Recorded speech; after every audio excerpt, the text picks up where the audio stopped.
নমস্কার, আপনারা দেখছেন নিউজ মুখ্য বার্তা। সকলের সাথে সকলকে নিয়ে নিউজ মুখ্য বার্তা দেখতে চ্যানেলটি সাবস্ক্রাইব করুন। সোমবার সকাল থেকে ত্রিপুরার ত্রিপুরেশ্বরী কুম্ভ মেলা অফিসে নানান অনুষ্ঠানের মধ্যে দিয়ে পালিত হলো ত্রিপুরেশ্বরী কুম্ভ মেলা পরিষদের সভাপতি রাষ্ট্রীয় সচিব শ্রী মহন্ত রঞ্জিতানন্দ গিরিজি মহারাজের একনিষ্ঠ শিষ্য স্বামী নির্মলানন্দ গিরি মহারাজ ওরফে বাঁকা বাবার জন্মদিনের অনুষ্ঠান। উপস্থিত ছিলেন মণ্ডল সভাপতি গৌরাঙ্গ ভৌমিক, উপস্থিত ছিলেন দয়ালানন্দ গিরি মহারাজ, উপস্থিত ছিলেন বিশ্বেশ্বরানন্দ গিরি মহারাজ, মোহনানন্দ গিরি মহারাজ সহ অন্যান্য বহু বিশিষ্ট মহারাজরা এবং ত্রিপুরেশ্বরী কুম্ভ মেলা পরিষদের সদস্যরা এবং এলাকার আপাময় ভক্তবৃন্দ। এই অনুষ্ঠানে সকালে খুব সুন্দর একটি সঙ্গীত অনুষ্ঠান অনুষ্ঠিত হয়, বিকালে ভক্তরা কেক কাটে এবং মহারাজের হাতে উপহার সামগ্রী তুলে দেন। ব্যুরো রিপোর্ট, নিউজ মুখ্য বার্তা।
আজকে যা পাচ্ছি তার 1000 গুণা বেশি।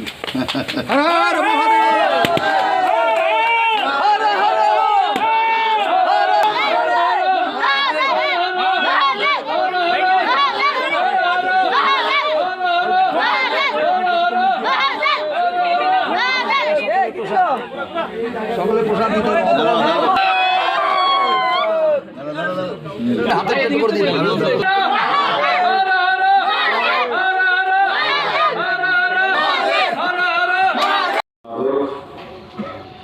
আমাদের গুরুপরম্পরার একজন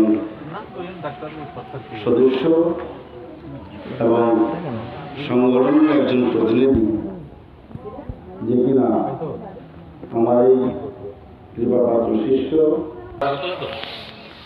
পূর্বে তার বাবা সেই পূজ্যপাৎসব উদযাপিত হচ্ছে। সেই মহতী অনুষ্ঠানে কুম্ভমেলা উপলক্ষে বিরাজমান